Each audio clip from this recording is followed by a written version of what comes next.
The end of Europe. In the complex landscape of human history, the barbarian, the uncivilized man or the brute, possesses a disproportionate advantage over the civilized man because,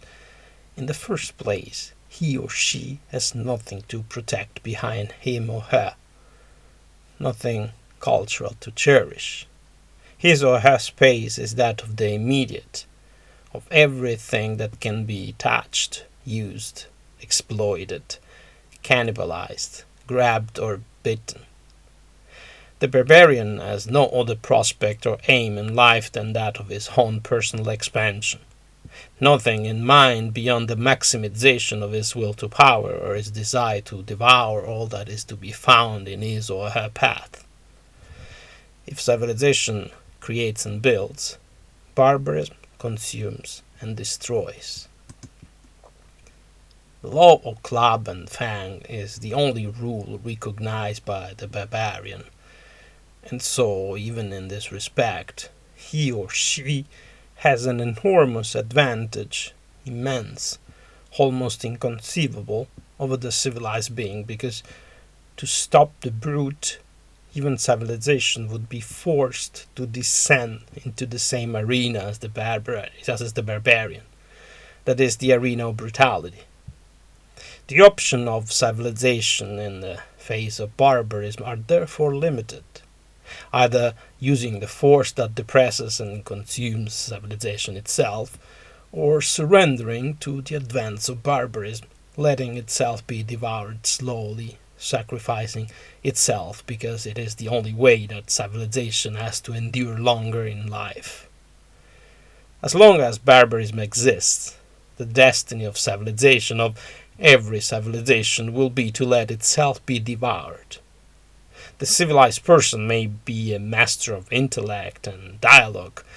but these are of no use among the slums of the spirit in which one recognizes only shrewdness and the instinct of survival. The brute is, in many ways, similar to a ballast which,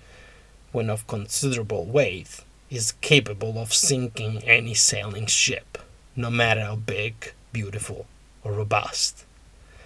Cultural civilization are not really able to withstand the ballast of barbarism. The barbarian, thanks to the curious and amazing laws of nature,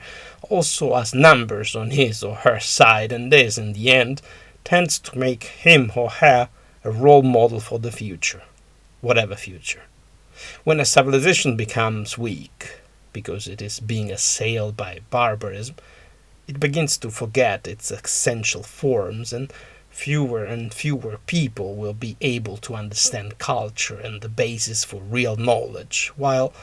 on the other hand, those in whose lives civilization and culture do not have a place, not even a meaning, increase dramatically, and in the end, the large number of them causes real knowledge to be forgotten, turning it into a distant ruin that they, however, do not fail to occupy, making ancient and noble places of learning mere classrooms of ghosts. In a society where barbarism proliferates rapidly, because proliferating is also the strength of the barbarian, in the end, only the way of life and models of barbarism remain because, thanks to the strength of their numbers, those ways manage to become dominant, if only because,